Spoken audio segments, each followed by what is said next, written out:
shaken to the core. The Queen has had to make that choice between the crown or a family member. And it's something that, if you are not strong enough, it will tear you apart. Told by America's #1 royal source. We have incredible relationships, incredible access. We often know something is going to happen before the rest of the media does. You're going to hear revelations that you've never heard before. Harry and Meghan wanted to turn their public life into a private life. As a couple, they were under an incredible amount of pressure and scrutiny. They made it known how horrible this was, that their privacy was invaded in this way. But what would happen next was shocking. They dropped a bombshell that rocked the monarchy. This wasn't just headlines in England. This is headlines in every single country. This was panic stations for the royal family. And the world is waiting to find out what will happen next. What did it mean for their titles? What did it mean for how they could earn money? Not everybody's on the same page, that much we know. They are totally royal rebels. It's changing everything for the future of the monarchy. What happens now?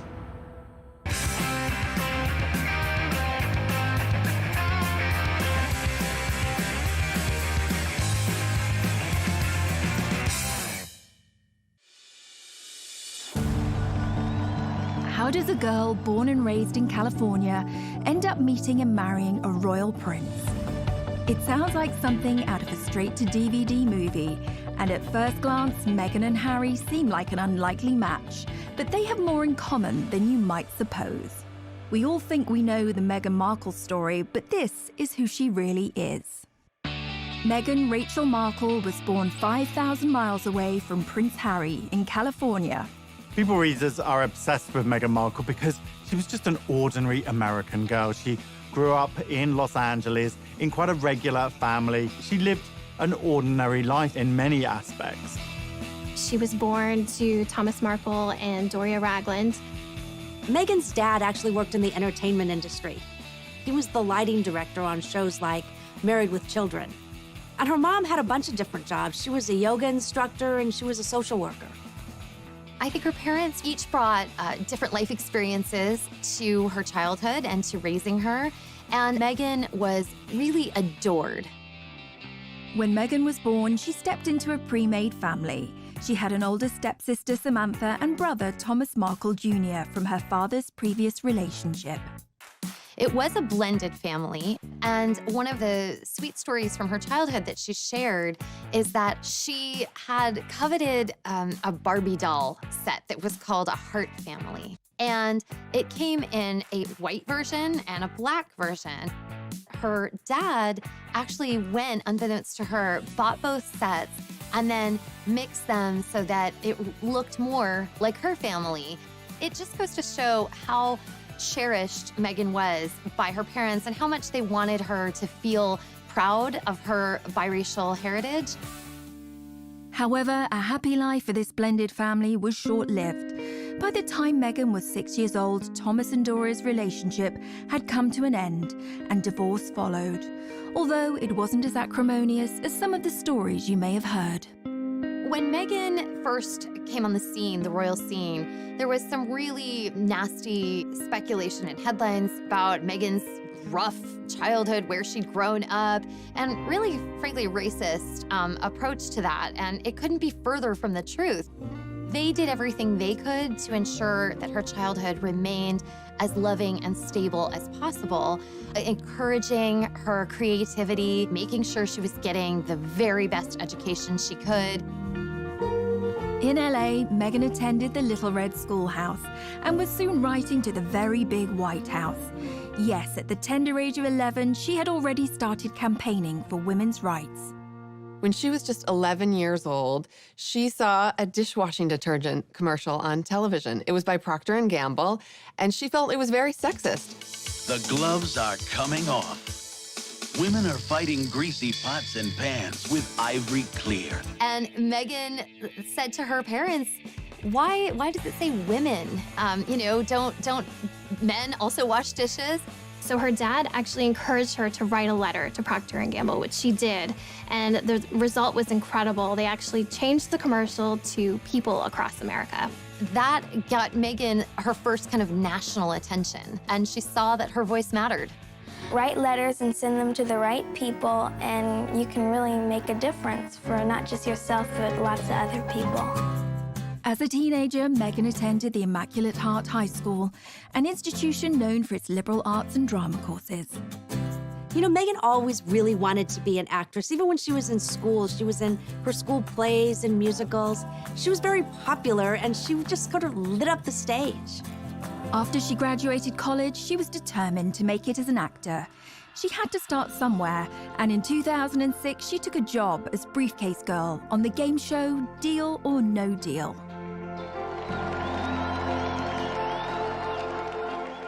Her role on Deal or No Deal, while it definitely wasn't showing off her acting skills, it was a great opportunity for her to get in front of the camera, to make some connections, and for people to see her on screen. After being a working actress for a while, her big break came in 2011 on the legal drama Suits, where she played paralegal Rachel Zane. Mike Ross? Hi. I'm Rachel Zane. I'll be giving you your orientation.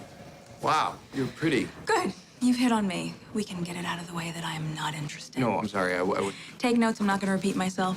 I love you. Rachel Zane actually was kind of a lot like Meghan Markle in my mind. She was very smart, very well put together. She did not suffer fools at all on that show.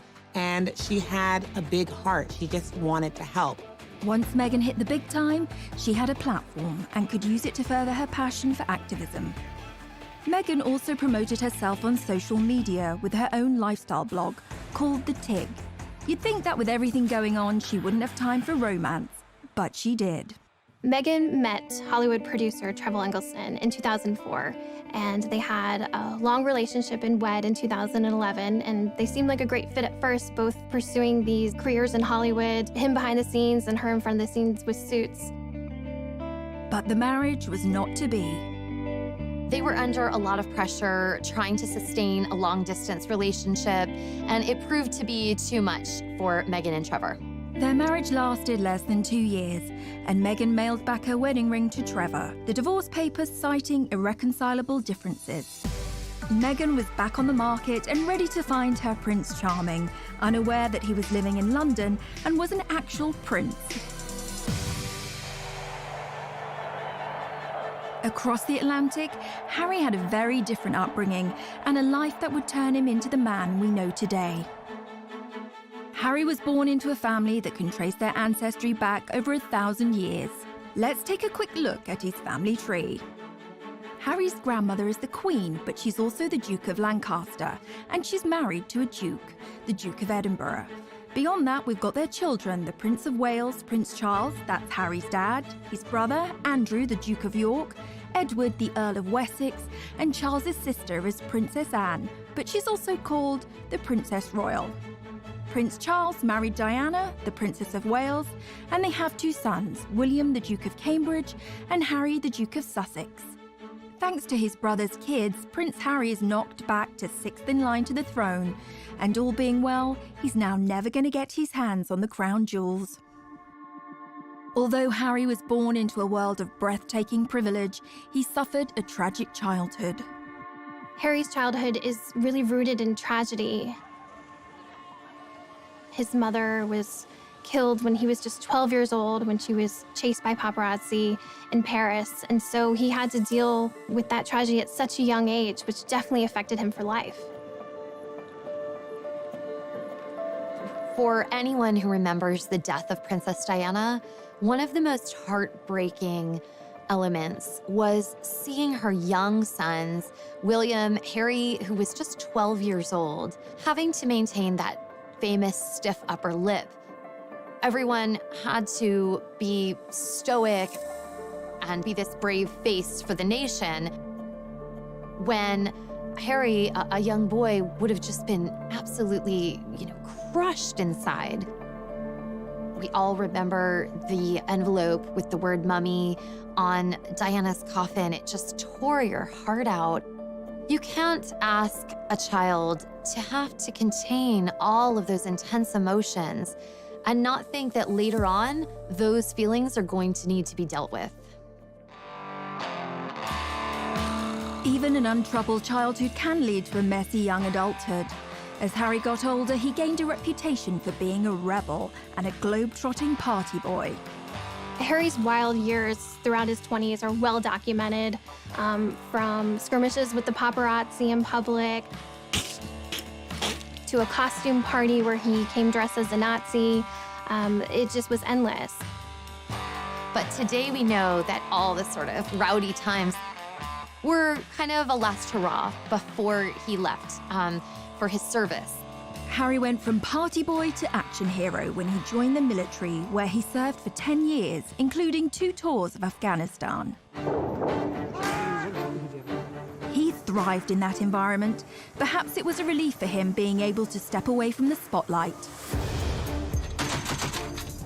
He was a particularly skilled Apache helicopter pilot and gunner and rose to the rank of captain. During the military, he was able to get out of the public eye. He was able to be one of the guys. And that really allowed him an opportunity to blossom in a way that he hadn't when he felt a little bit more repressed in the royal family.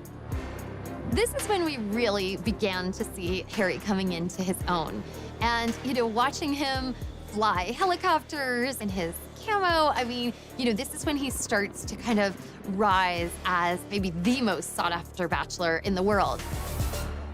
Harry was always a big hit with the ladies, and some of his romantic liaisons have been with businesswoman Chelsea Davy and British model Cressida Davis, who is actually a descendant of King Charles II. Harry certainly had a busy dating life, but once he started dating someone, the whole spotlight of being in the royal family came down on them, and they couldn't handle it. 2 of his biggest relationships ended because the girls couldn't stand being in that media glare. So single again, the most eligible bachelor in the world was looking for love. But going back a little further, what about some of Harry's ancestors and their love lives? The path to royal romance has never been a particularly easy one, unless you were King Henry VIII. He set up his own religion just so he could divorce his first wife. Divorce was strictly forbidden by the Pope in those days, so Hank VIII set up the Church of England in 1534 and made himself the boss. With that technicality out of the way, he went ahead and married 5 more times. But he had 2 of his wives, Anne Boleyn and Catherine Howard, beheaded. In 1937, King Edward VIII married Wallis Simpson, not just a commoner, an American, and if that wasn't bad enough, she was a divorcee.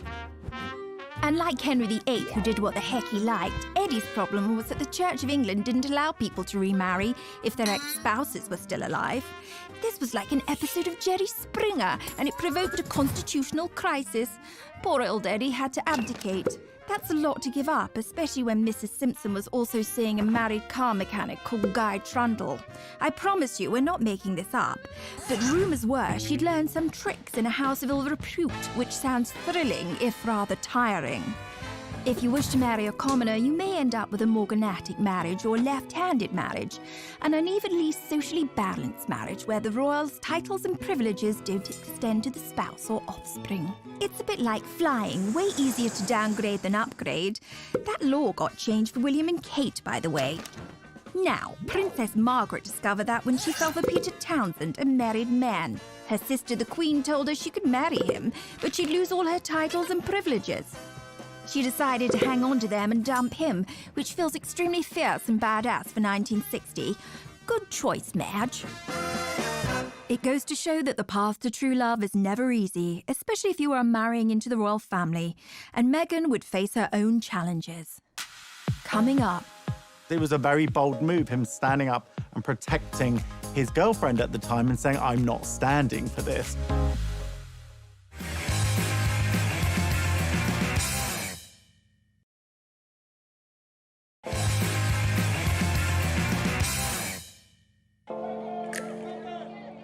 So how did this love story begin between Meghan and Harry? Well, it wasn't through a dating app. Instead, they were set up the old-fashioned way. Harry and Meghan met through a mutual friend in July 2016, and they had a blind date at an exclusive members club in London.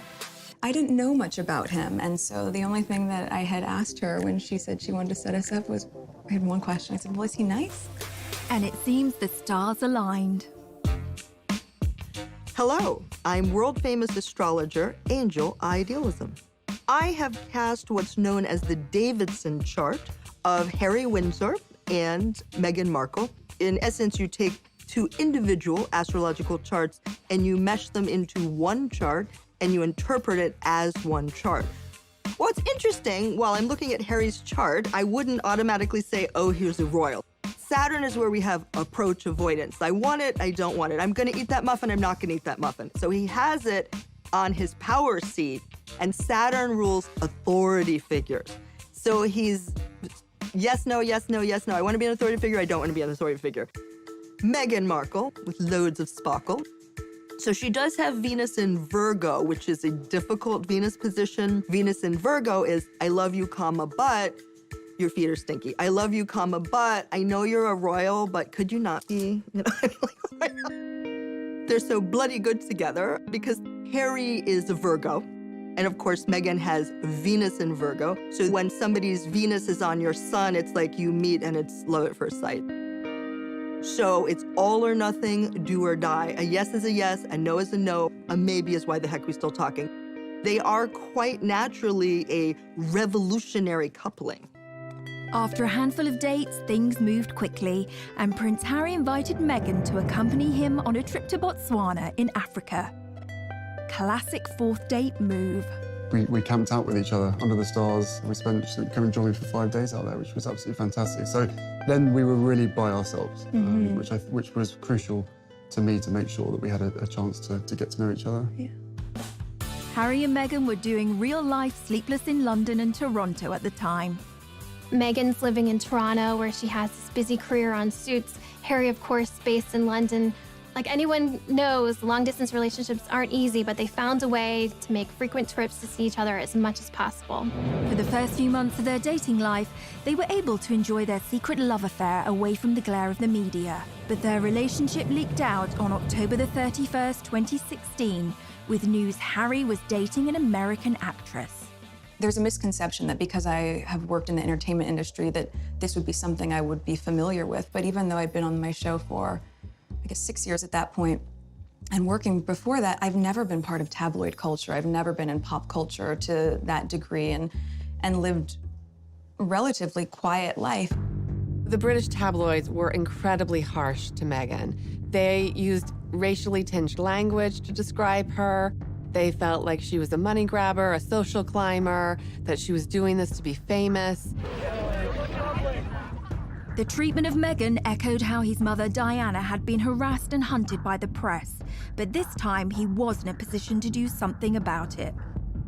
The royal family is famously tight-lipped when it comes to talking about stories in the media, but on the 8th of November 2016, Kensington Palace issued a statement that showed Harry's true feelings and anger at the situation. That was one of the first signs, really, that Harry wasn't like the other royals, that he was not going to be put in a box and to just accept what the situation was. It was a very bold move, him standing up and protecting his girlfriend at the time and saying, I'm not standing for this.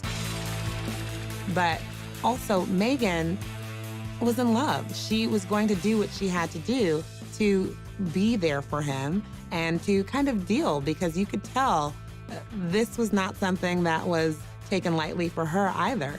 She took this relationship very seriously, which is clearly why she stuck around. Away from the headlines, this starry-eyed couple kept moving forward. Meghan and Harry's first public appearance on the world stage was at the Invictus Games, an international sporting event set up by the Prince for injured soldiers. They walked in to the stadium hand in hand, and it was clear that this was someone special in his life, and he was making it known to everyone. The couple were totally at ease with each other and very natural. We saw early on just how happy they were together, and part of that was through how they were breaking royal protocol. They would touch hands, we would see a little PDA, and all of that was so relatable and approachable and just made us root for the two of them that this was gonna work. Soon, Meghan started reprioritizing her life. She shut down her social media site, The Tig. She walks away from Hollywood. Which kind of had the hands of the palace saying, okay, if you're gonna be a princess, then we need to get all of these things in order. After weeks of anticipation, the world finally got the news they had been waiting for. On November 27th, 2017, Meghan and Harry announced their royal engagement. It was official. The couple, thrilled and happy to be engaged, greeted the media as a united front at the official photo call at Kensington Palace. Was it romantic? They walked out in Buckingham Palace to a place called the Sunken Garden. This was a garden that was really special. It was a favorite spot of Harry's late mother, Princess Diana, so it was a nice homage to her, a nice way of including her in the moment. You could just really feel the love radiating off of them. And it was the first moment that we saw the ring. So it was a beautiful, enormous diamond ring. The center stone is from Botswana. And then the two outside stones were from Princess Diana's collection, so including Harry's late mother in this moment. They released a beautiful set of photos that were really stunning. But even then, some of the press point out things chipping away at Meghan, pointing out ridiculous things that she wasn't wearing tights and this wasn't following royal protocol, which is just kind of ridiculous and archaic. Harry and Meghan's natural way with each other, this ease that they have, was apparent from the start, especially during this engagement announcement, holding hands, looking up at each other, all smiles, very comfortable with each other. And this was a stark contrast to the engagement announcement that we saw from Harry's mother and father, Diana and Charles, where it seemed uncomfortable and slightly awkward. Can you find the words to sum up how you feel today, both of you? Difficult to find the right sort of word, isn't it, really? Just delighted and happy. And I'm amazed that she's been brave enough to take me on. And I suppose in love. Of course. Whatever in love means. And while he must have endured a refreshed grief as he reflected on his mother not meeting Meghan, he said that they would have got along smashingly. They'd be thick as thieves, without question. I think she would be over the moon, jumping up and down, you know, so excited for me. But then, as I said, would have probably been best friends with Meghan. She's with us. I'm sure she's with us, yeah, you know, jumping up and down somewhere else. Coming up, Meghan and Harry's wedding was like a wedding that the royal family had never seen before. This was like more glamorous than the Oscars.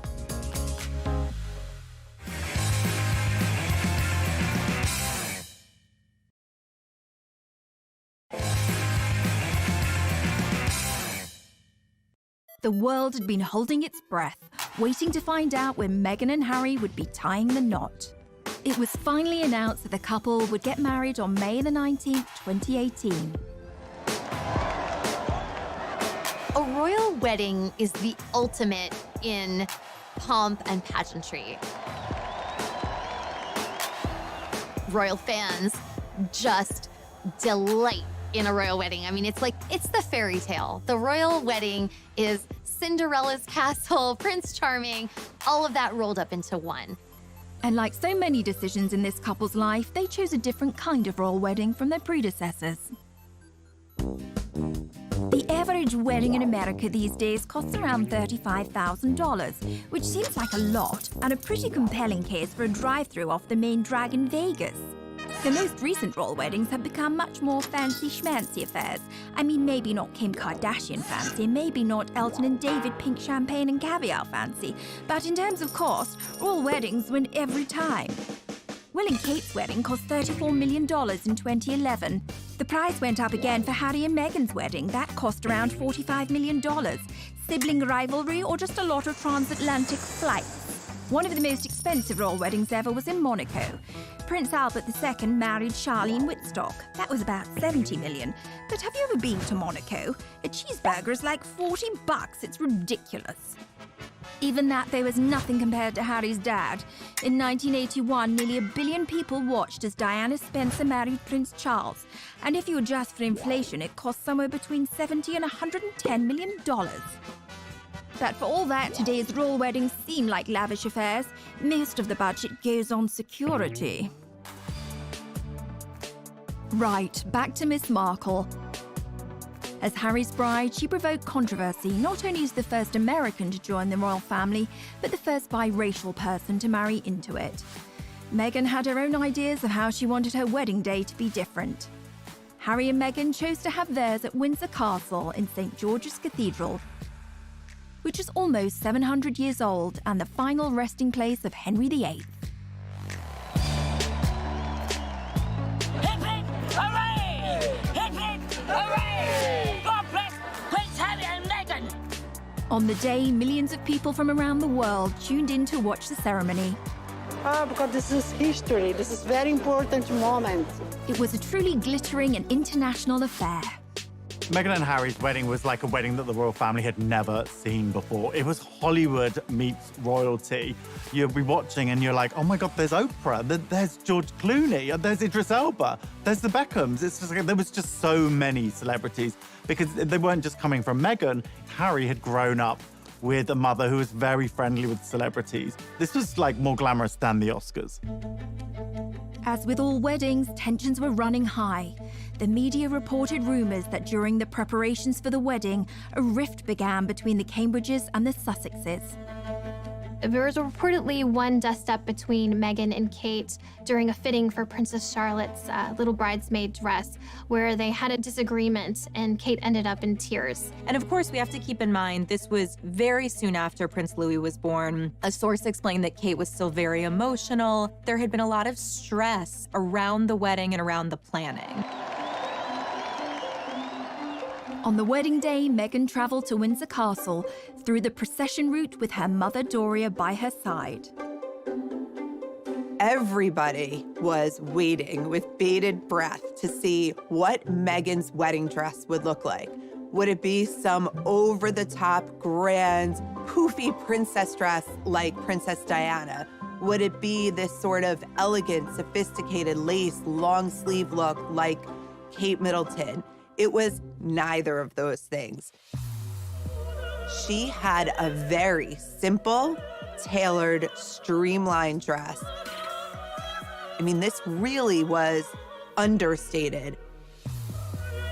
She was just impeccable, modern, an entirely new version of a princess.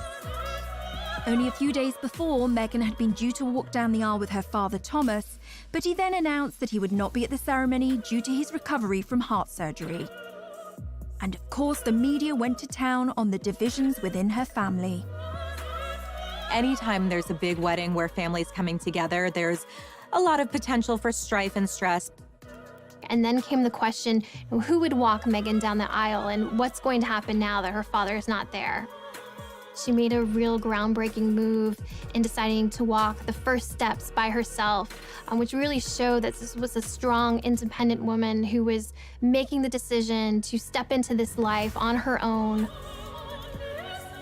And then she was greeted by her father-in-law, future King of England. Prince Charles stepped in to walk Meghan partially down the aisle. There's no greater compassion and love for a future daughter-in-law than to take her by the hand to lead her to Harry to get married. I think a lot of people, even for those of us at People Magazine on staff watching, felt like, how is she so calm? You know, she was almost preternaturally serene. Later, when I spoke with her friends, they said, that's who Meg is. When she's in the moment, she's really in it. When she's made choices, she believes them 100%. And so there was nothing for her to be nervous about. And I thought that was really extraordinary. As the star-studded congregation looked on, Meghan's pastor, Michael Curry, delivered an impassioned sermon about love. Imagine this tired old world when love is the way, when love is the way. A far cry from the usual stuffy speeches, the ever-observant media caught Kate Middleton giving Camilla, Duchess of Cornwall, the side eye. Let no one put asunder.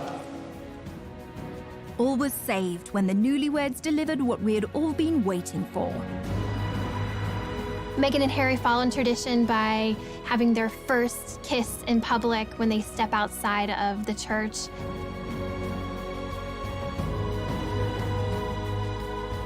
It was really the sort of like big PDA moment between the couple. The crowd went absolutely wild. It felt like it could just be your friend's wedding and they happened to be really in love, but it happened to be something that millions of people were watching. So it was that authenticity and that genuine love that really came across, just as all of their other public moments had brought. That day, the couple received a new title from the Queen, Duke and Duchess of Sussex, and their new life began. Coming up, they really felt protective of this new baby and wanting to make sure he had as much privacy as he possibly could from the very start.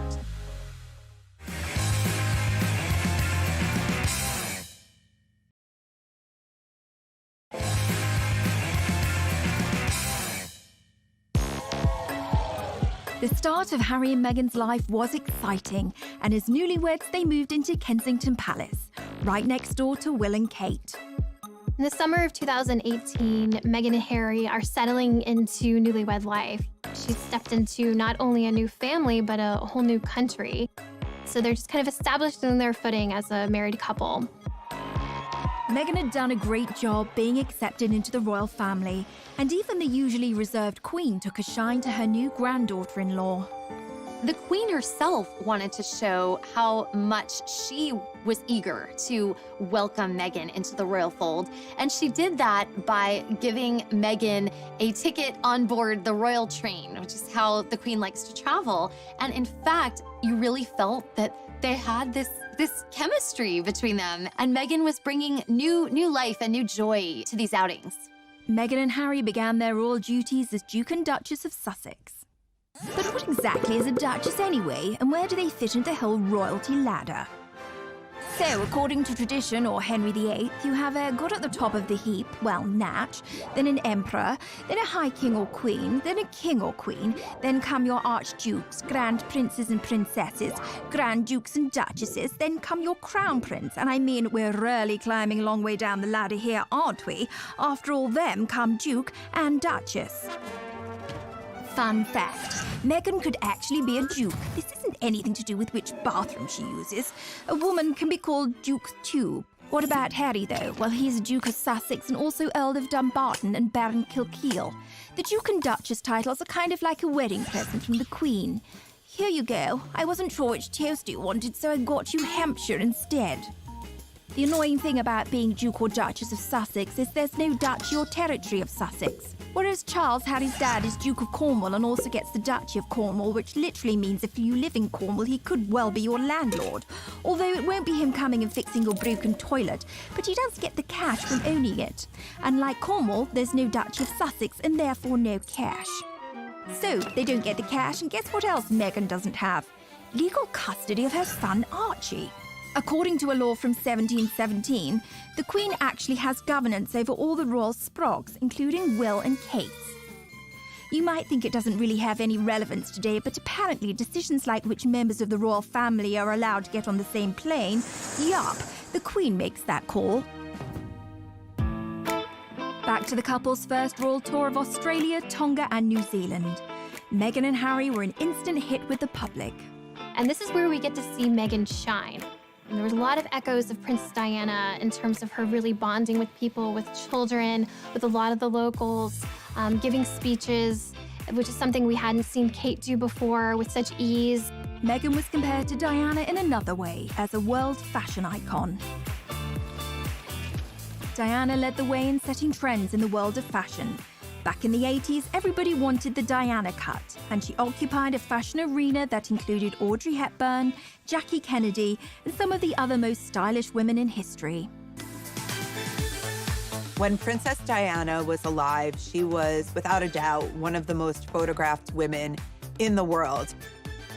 Diana brought an innate glamour and this beauty to the royal family. It took them from royals to pretty much celebrities, all because of her and just this endless interest and curiosity in all things Diana. In 2019, Meghan was named the most powerful fashion icon, and the term the Meghan effect was coined. Like most people, I love Meghan Markle's style. We like to say at People that everything Meghan touches turns to sold. And that's because when Meghan wears something, it translates into mega sales for the brand. In one of those tours, she actually wore a bag by Strathbury. The second she wore this bag, it sold out in 11 seconds. The Duke and Duchess of Sussex were in the honeymoon phase. The tour of Australia kicked off with some bombshell news. The couple arrived into Sydney telling the world that they were expecting their first child. It was the most exciting way of kicking off a royal tour. This is a moment that the public, the entire world was excited about. Anytime there's a royal wedding, you wait for the announcement about the royal baby. This was massive news in the royal world, and for fans, I mean, it was almost too much to process. It was all happening at once. At the same time, we also noticed that Meghan and Harry are wanting to kind of put up the walls because they really felt protective of this new baby and wanting to make sure he had as much privacy as he possibly could from the very start. Weeks before the baby was born, Harry and Meghan announced they intended to keep the plans surrounding their child's birth private. It was never announced where Meghan planned to give birth. This was a major change from Kate's birth plans. Kate, obviously, at the Lindo Wing in Paddington, every single time one of her children is born, the crowds are gathered outside, you know, the news teams are there. It's a very big global event. With royal births, we famously see the new happy parents step out of the hospital. For royal fans, there's an expectation that we would be kind of, I don't know, almost included in that. And we learned pretty early on that Meghan and Harry were not going to do this. On May the 6th, 2019, baby Sussex arrived, weighing in at 7 pounds 3 ounces. And it wasn't actually until the birth certificate of Archie was released that we even knew what hospital they had gone to. Meghan said no way was she going to walk out of a hospital and into a crowd of thousands, you know, with every TV camera from all over the world there, which is what Kate did. But Kate felt that that was her duty. Meghan didn't feel it was her duty, so she didn't do it. They didn't want involvement from the press. They wanted to do it their way. This was not a baby for the public. This was their baby. The birth of a newly born royal prince on this, St. George's Day, AD 2018. It does seem a normal thing for a father to protect his child and to be able to do what he wants and release photos when he wants. But the British public have a very different perception of this. They pay for the royal family. So there was a lot of resentment towards Harry when he started to restrict this access. I think the christening marked a bit of a turning point where it was, no, this is a private event. We're not going to bring, you know, cameras in. We're not going to release dozens of photos. That was a shift that a lot of people had to get used to. Meghan, Harry and baby Archie then moved away from Kensington Palace to Frogmore Cottage in Windsor. Well, Harry said that he felt like a prisoner in Kensington Palace. He couldn't wait to get out of there. The Queen offered them Frogmore Cottage, but it was in a very dilapidated state. And unfortunately for Harry and Meghan, the bill fell on the taxpayer, and it was £2.4 million. And that caused a lot of bad feeling as well. The public started to feel like this quid pro quo was off kilter. Like, well, you know, if we're helping pay for, I don't know, your new kitchen, we should get to see, you know, Archie on his special day. Meghan and Harry, they wanted to be royal and to enjoy the royal life, but they also wanted a private life. And those two don't really go together. Coming up. It was the first time that a member of the British royal family has done anything like that.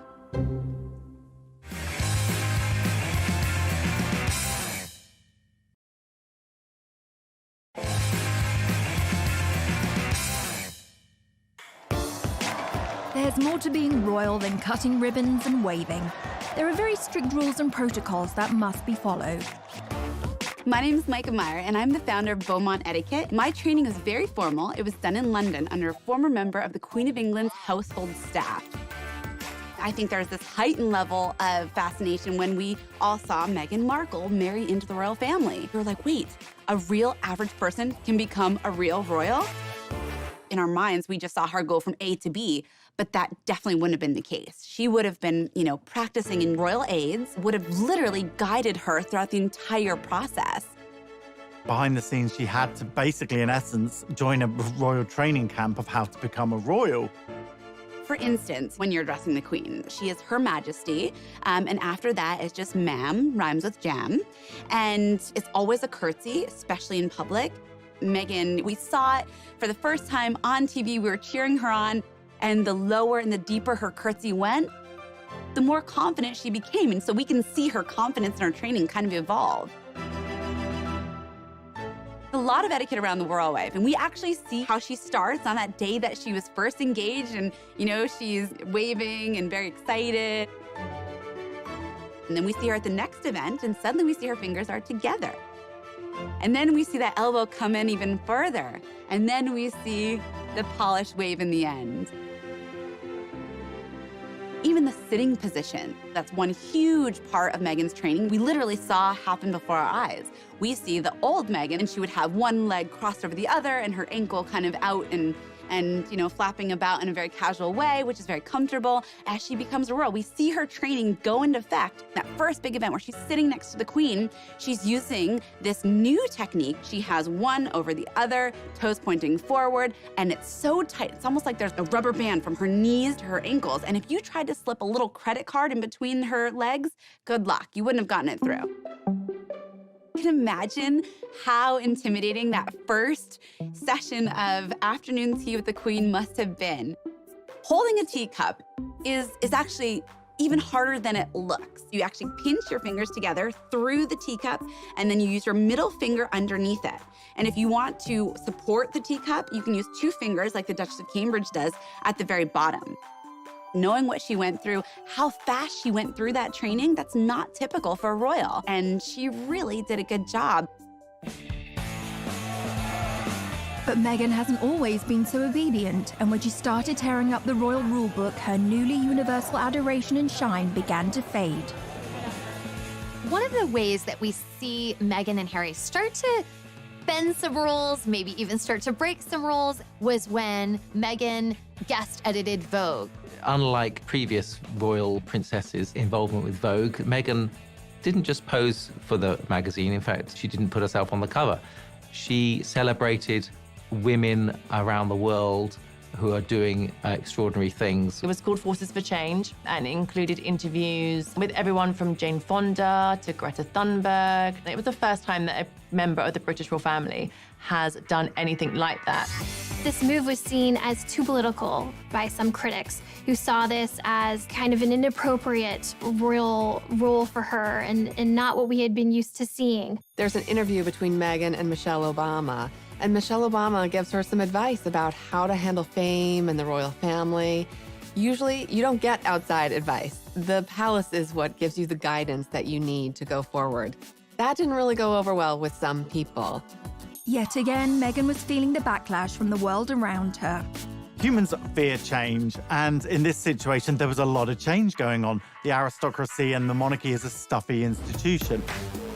Meghan came in and she was completely different. She was an American, she was biracial, she was a divorcee. I think there could have been some fear that she is something other and that she could affect the monarchy and chip away at the monarchy.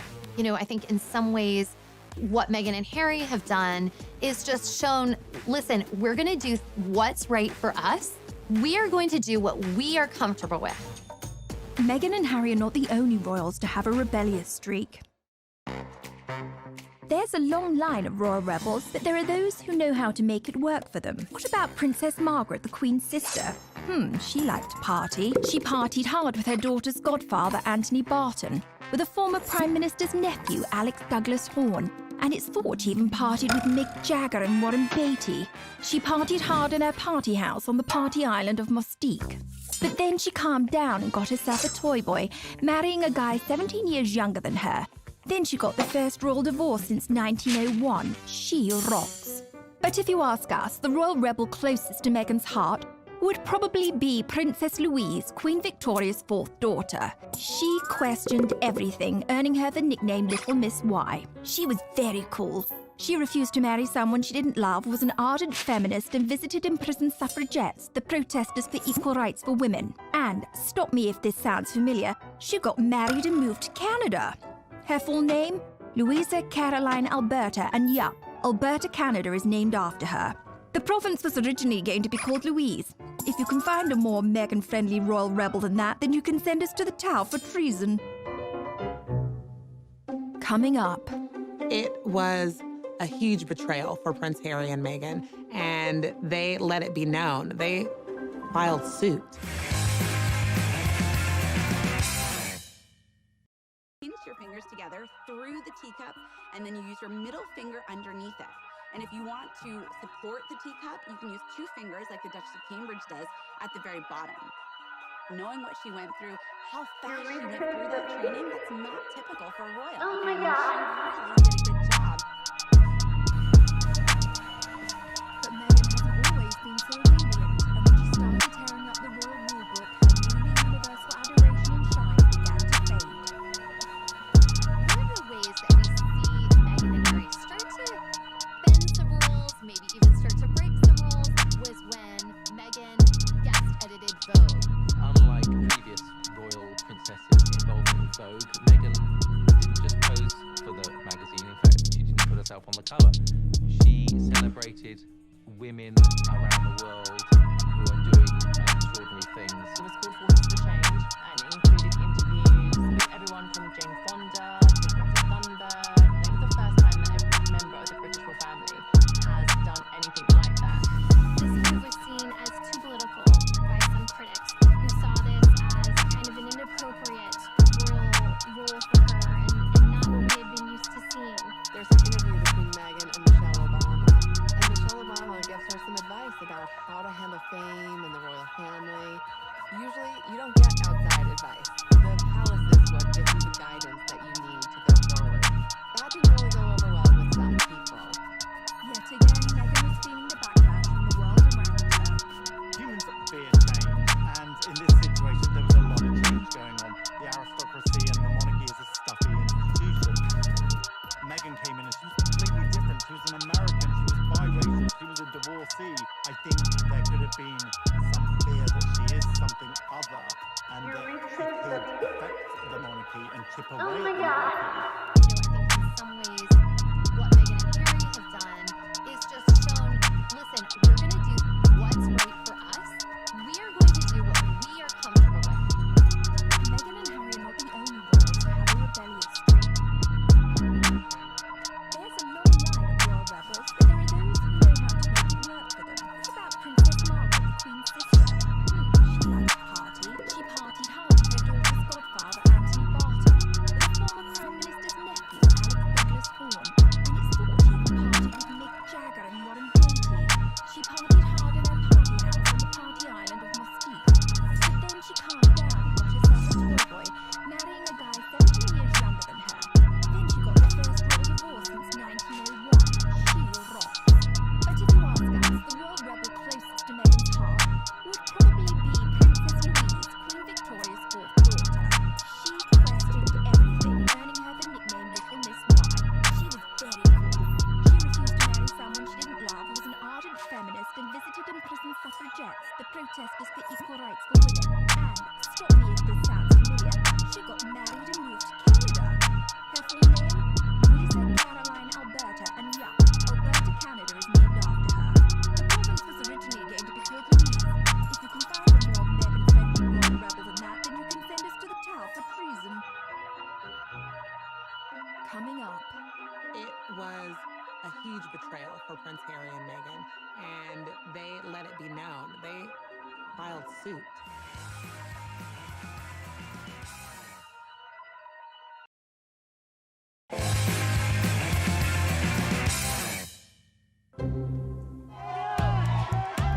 As a member of the royal family, the press can either be a valuable asset or your worst enemy. And Prince Harry and Meghan have maintained a love-hate relationship with them. There have been times when the royals have welcomed the press in terms of trying to get their messages out. And this can be anything from, obviously, the Royal Rota, which is the established UK press corps, attending their engagements, which are to benefit charity, to shine a light on good causes. And that's the time when they really embrace the press. Even Harry's mother, Diana, used the media to her advantage. Princess Diana famously used back channels to set up an interview with the BBC's Martin Bashir on the show Panorama. And she did that because she felt that she could not make her side of the story heard. When no one listens to you, or you feel no one's listening to you, all sorts of things start to happen. For instance, you have so much pain inside yourself that you try and hurt yourself on the outside because you want help, but it's the wrong help you're asking for. People see it as crying wolf or attention seeking, and they think because you're in the media all the time, you've got enough attention, inverted commas. But I was actually crying out because I wanted to get better. We have never seen any royal open up the way Diana did, the way she bared her innermost thoughts and feelings. But unlike Diana, Meghan was too new to royal life to start airing her grievances publicly. But her friends would rally to the cause. In an exclusive interview with People magazine, Meghan's inner circle opened up about the Duchess's private life and her struggles with the UK tabloids. In February of 2019, Meghan's inner circle of friends felt that they could no longer remain silent while what they saw as global bullying of Meghan was unfolding. They wanted to speak out, and they came to People magazine to do that. What I heard from them was that nobody celebrates your wins bigger than Meghan. And by the same token, when you're struggling, Meghan is there with a box of Kleenex and a bottle of wine, anything she can do to comfort and support you. And, they talked about another misconception that Meghan is so high maintenance. There was a report that Meghan wanted the church sprayed the specific scent, and it was sort of diva moment. And the friend said, Meghan is so religious, she would never, ever disrespect a holy place like St. George's Chapel at Windsor Castle, and that's a contradiction to who she is. I came away feeling like my friendships are really inferior to Meghan's, because these women, they felt so loved by her and supported in a way I had really never seen before. Meghan got a little help from her friends, but it was short-lived. Later that month, the Daily Mail ran an article that for Meghan and Harry crossed the line. There was a major issue with the Mail on Sunday that published a letter, a private letter that Meghan had sent to her father. It was a huge betrayal for Prince Harry and Meghan, and they let it be known. They filed suit. She obviously feels like it's a copyright issue that they went ahead and posted that letter without her permission.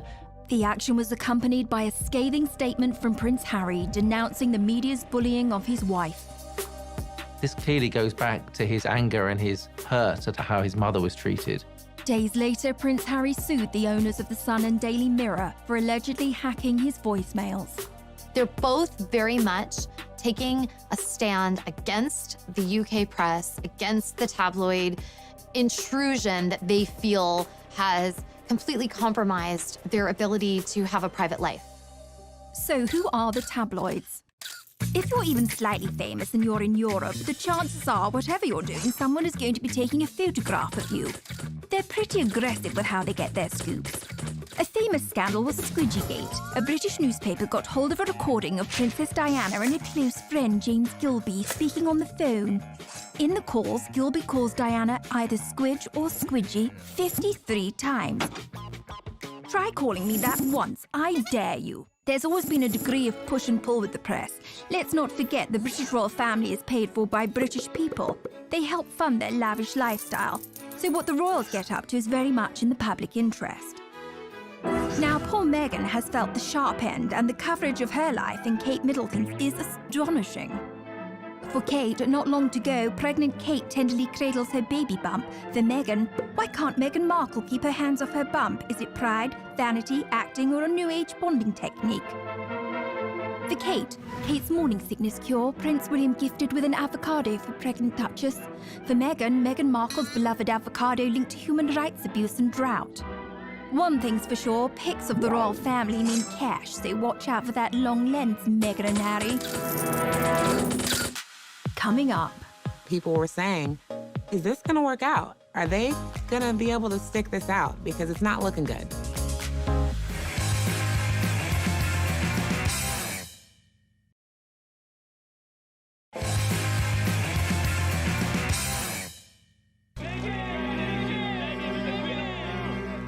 As media scrutiny intensified, so did tensions inside the royal family. This was a turning point for Prince Harry and Meghan when it came to them just not putting up with the British press anymore. You would think that, the royal family would step out and make some sort of decree or something in their support, and it didn't happen. And you start to see not only the shift between Prince Harry and Meghan and the press, but a little bit of a shift between them and their family. There were some tensions going on behind the scenes. I think what happens with any family is that an outsider, someone else comes in, they marry a member of the family, and the dynamic changes. Things were maybe not as copacetic as they seemed. Things were sort of strained. People obviously looked into a lot of this, and what appears to be at the root of it is a division between the brothers, William and Harry. Tensions between Harry and William had apparently been growing for some time. What had happened is Prince William had confronted his brother in the run-up to Meghan and Harry's wedding. He just questioned him about, do you think she's the right girl for you, effectively? Is she the right person for this job? That went down badly with Harry. We understand was obviously quite angry. Harry never forgot that. That started a rift that had only deepened. They were never able to really heal from that initial disagreement. Harry and William have always had a particularly unique bond as siblings. Let's explore the brothers' relationship a little bit deeper. William and Harry were born just over 2 years apart. They were close as children, and as they grew up in a family where roles and status mean everything, it was inevitably going to put a strain on even the tightest brotherly relationship. In royal circles, children are often referred to as the heir and the spare. The eldest is destined to be king, while the younger one can end up feeling a little redundant. For William to take a leap like Harry's would be almost unthinkable. He has a lot of skin in the game. He's going to be the freaking king after all. But the pressure on him to stay would be impossible to resist. Harry, by contrast, as the spare, has a little more wiggle room. One thing's for sure, they're both dealing with massive adjustments to their lives, so it's anyone's guess what the brothers' relationship will look like moving forward. Meanwhile, Kate and Meghan were dealing with their own issues. I think we all wanted Meghan and Kate to be best friends because we love Kate and we love Meghan, and it was, okay, now we have two of them. But they're so different. They grew up completely different, and they have different roles now. So when they didn't really seem to become best friends, people started thinking that they were frenemies. And the tabloids went crazy, setting them up against each other. Any new mom can understand the value of calling a girlfriend and having someone over to help you out and figure out this new role as a mother. And Meghan was very isolated. She was starting anew without the support system that most of us have when we enter this new chapter of our lives. So you had Meghan having trouble settling into royal life. Kate is not able to necessarily be that support. And Harry and William not talking very much anymore. So the two couples became estranged. It was on a tour to South Africa that Harry and Meghan seemed to finally reach a breaking point. When they were in South Africa, they recorded a documentary with ITV, and it was really the most personal we've ever seen Harry and Meghan be. They had a film crew following them, and this really was the first time that they were honest about how they felt. They did an interview with Tom Bradby, who is a TV journalist. He has, over the years, become quite close to Harry and become a sort of spokesperson for Harry. And he interviewed them, and Harry was amazingly open. You're living in this goldfish bowl, the interest is huge, the pressure is great. I mean, do you want to talk me through the last year and where you're at? Look, part of this job and part of any job, like everybody, means putting on a brave face and turning a cheek to a lot of this stuff. But again, for me and for my wife, you know, of course there's a lot of stuff that hurts. They felt that they were in isolation, and they also felt that they had no support when it came to all these things that they were uniquely dealing with. Another huge moment in that documentary was where Meghan spoke out about how she was feeling. You could tell that she had been struggling in her role as a new royal and as a new mom. It's obviously an area one has to tiptoe into very gently, but I don't know what the impact on your physical and mental health of all the pressure that you clearly feel under. I would say, look, any woman, especially when they're pregnant, you're really vulnerable. You add this on top of just trying to be a new mom or trying to be a newlywed. And also thank you for asking, because not many people have asked if I'm okay. But it's a very real thing to be going through behind the scenes. I think Meghan was really sending a message direct to camera saying, I need help here. This is a difficult situation. When she says not a lot of people have asked if I'm okay, she's not really referring to the public or fans who support her. She didn't feel members of the royal family had asked if she was okay. People were saying, is this gonna work out? Are they gonna be able to stick this out? Because it's not looking good. The Sussexes were looking for a happy and authentic life, and they needed to find a solution, however drastic. Coming up. When Harry and Meghan made this announcement, the world was stunned.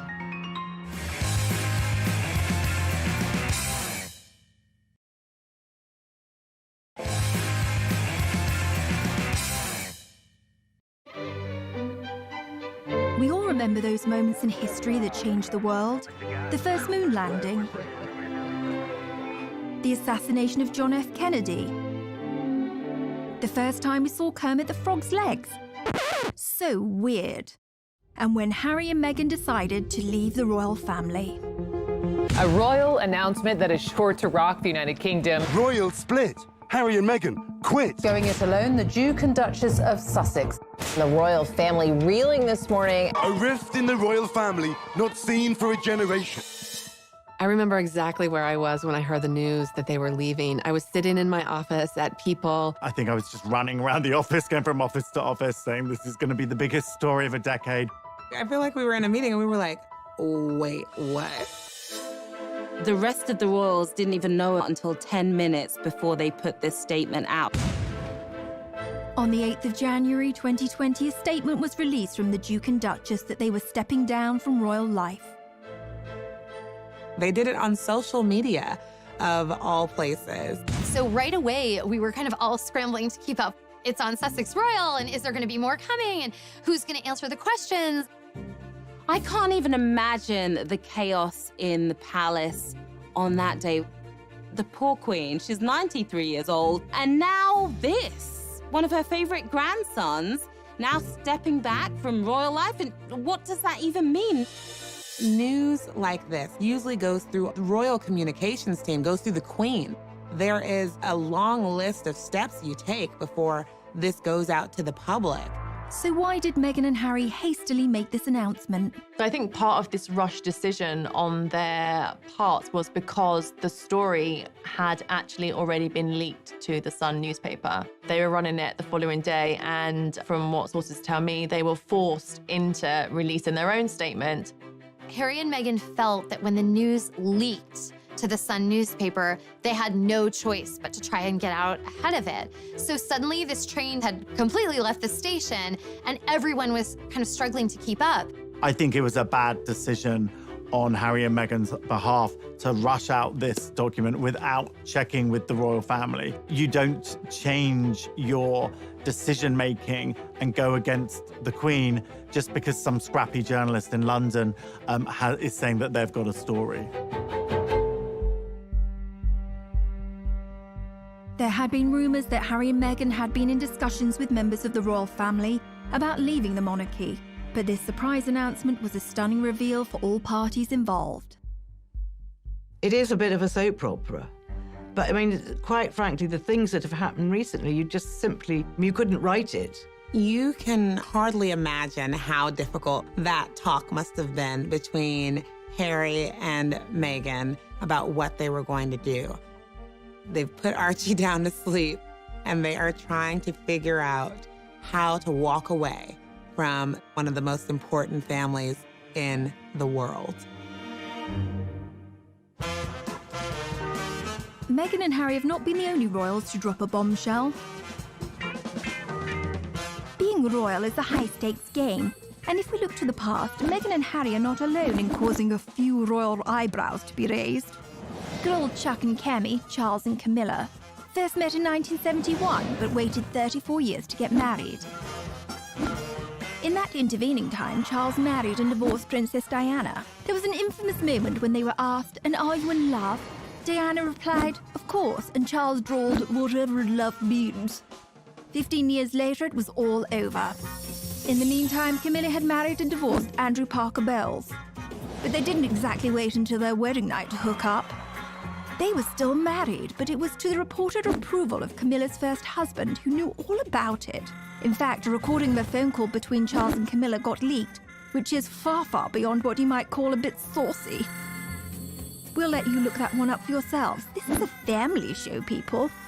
So in the grand scheme of things, Harry and Meghan's bombshell seems pretty tame by comparison. The media, having felt kept at arm's length, went into a frenzy.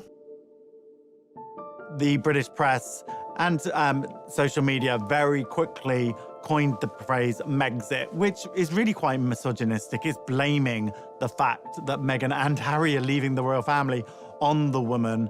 The British press is always blaming Meghan. They've done that from the beginning. Whatever Meghan and Harry do that they don't like, it's Meghan's fault. From a tabloid media standpoint, Meghan became the focus of she's the one driving this decision. But anyone who really knows Harry knows that he has expressed a desire to step away from royal life from the beginning.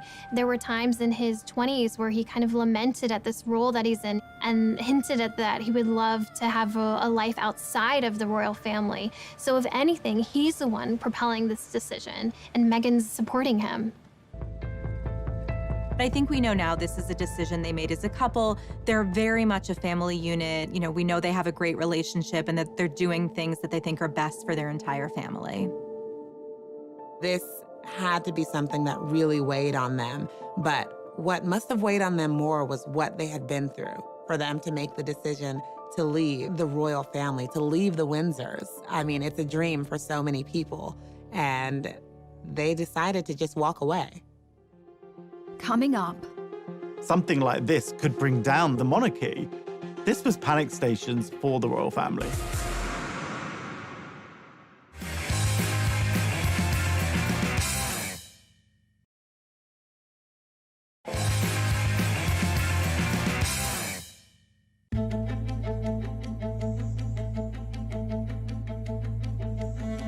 After the bombshell was dropped, all royal parties had to scramble to determine what would happen next. Something like this could bring down the monarchy. This was panic stations for the royal family. Buckingham Palace did release a statement, and I think this was a big shock to the world. It was obvious from that statement that they weren't on the same page.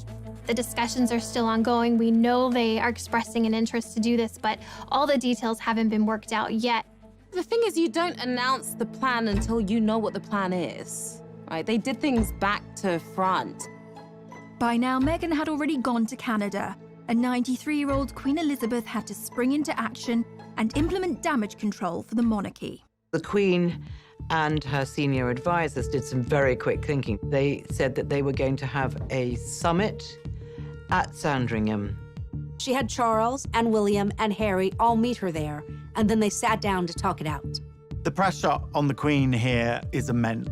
The Queen was on her back foot. She is under pressure to be the leader and to have an answer and to have a path forward, and the clock is ticking.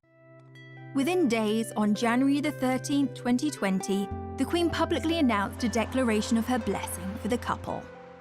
5 days later, the Queen released a statement that was really in support of Harry and Meghan's decision. And this was one of the most emotional statements we had ever seen from the Queen. Since the death of Princess Diana, she used terms like my grandson, my family. We're not used to seeing those sort of terms of endearment coming from the Queen. She loves Harry. She wanted to make sure that Meghan and Harry felt that they had her backing. But that also helped kind of put a lid on any other gossip and drama that would immediately come out in those first few days. This is unprecedented. There were so many details to work out, so many questions. Where are they going to live? What will their titles be? Everyone wants to know how they will actually go about charting out this new life and where the money's gonna come from. What are they gonna do? But how do the royals make their money? Yes, let's talk about money. I'm Haley Sachs, and I'm a financial pop star. The royals make their money 3 different ways: through inheritances, sovereign grants, and also through duchies. The sovereign grant is taxpayer money. So if you're watching this and you live in Britain, I'm sorry, because you paid Meghan and Harry $130K last year just to leave your country. So yeah, you can cry about that. Basically what the duchies are is like Prince Charles is a landlord. He's inherited these properties. They're baller properties, and he's making money on them because people live there, they visit, and he's pocketing the cash. Prince Charles, he gives some of that money to his sons. The Sussexes can credit 95% of their income just to Prince Harry having a rich dad. So yes, Harry has a rich dad, but he also had a rich mom. Diana didn't come from nothing. Like, she walked into the royal family with her own fat wallet. When she died, she left Prince Harry $10 million. Even though the couple quit being royals, these two are media starlets. They're not looking just for money. Really, what they're searching for with this exit is impact. Coming up. The royal family is doing the most positive things. They're putting on a great show for the British public that all is fine here. Everything is good. The show will go on. The monarchy is solid.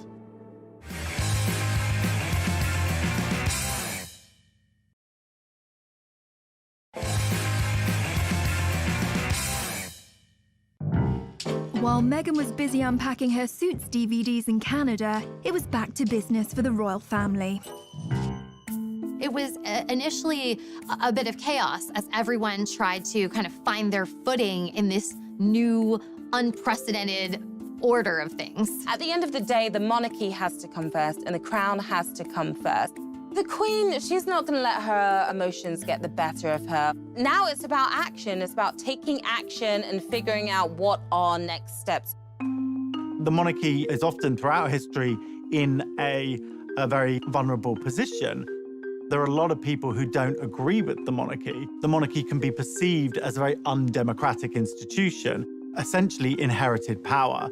When you have somebody who is stepping away from the royal family, this makes the royal family very vulnerable.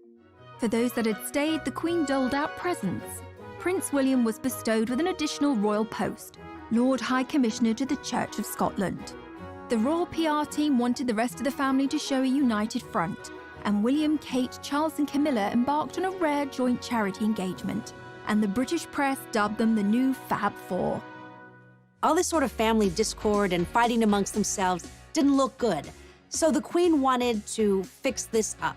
She has Charles and Camilla and Kate and William all at her beck and call to come out and present a united front as this is the royal family. We're still here for you. The Duchess of Cambridge was also being kept busy on a tour of the UK to promote her work with childhood development. Kate has really stepped forward. She just gave her most illuminating interview that we've ever heard from her. You know, it was a podcast, a very modern format, where she talked about the challenges of motherhood, the challenges of being pregnant.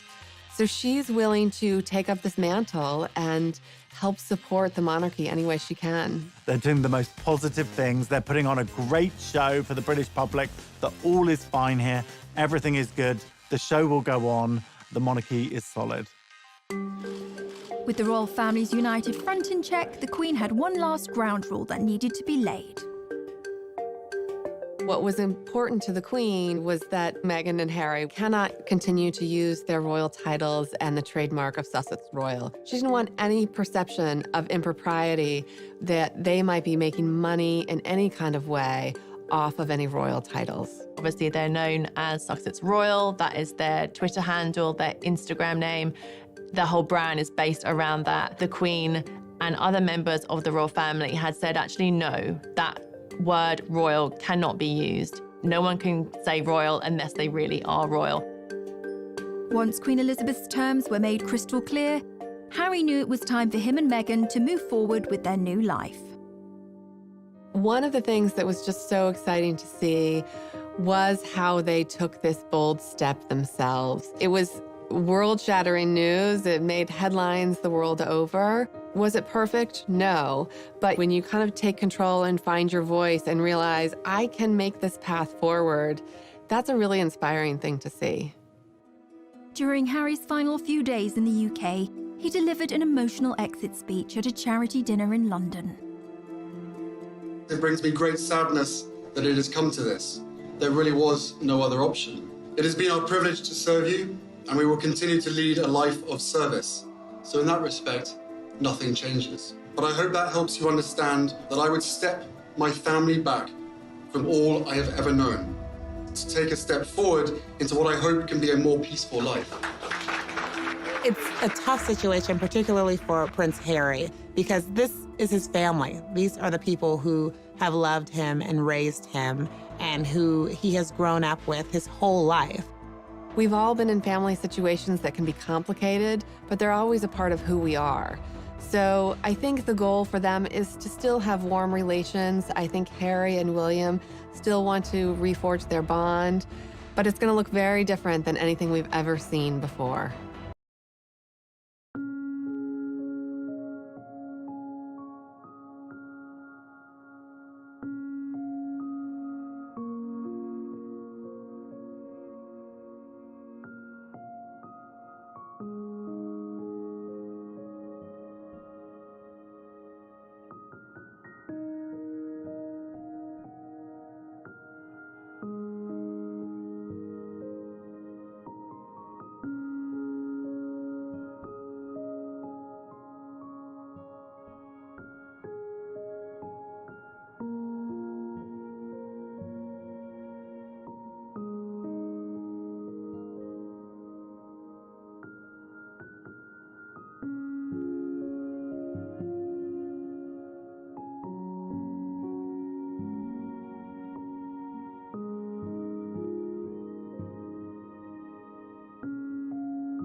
Born and raised in California, end up meeting and marrying a royal prince.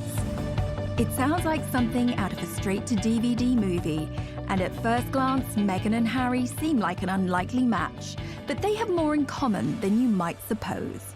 We all think we know the Meghan Markle story, but this is who she really is. Meghan Rachel Markle was born 5,000 miles away from Prince Harry in California. People readers are obsessed with Meghan Markle because she was just an ordinary American girl. She grew up in Los Angeles in quite a regular family. She lived an ordinary life in many aspects. She was born to Thomas Markle and Doria Ragland. Meghan's dad actually worked in the entertainment industry. He was the lighting director on shows like Married with Children. And her mom had a bunch of different jobs. She was a yoga instructor and she was a social worker. I think her parents each brought different life experiences to her childhood and to raising her, and Meghan was really adored. When Meghan was born, she stepped into a pre-made family. She had an older stepsister, Samantha, and brother, Thomas Markle Jr., from her father's previous relationship. It was a blended family, and one of the sweet stories from her childhood that she shared is that she had coveted a Barbie doll set that was called a Heart Family. And it came in a white version and a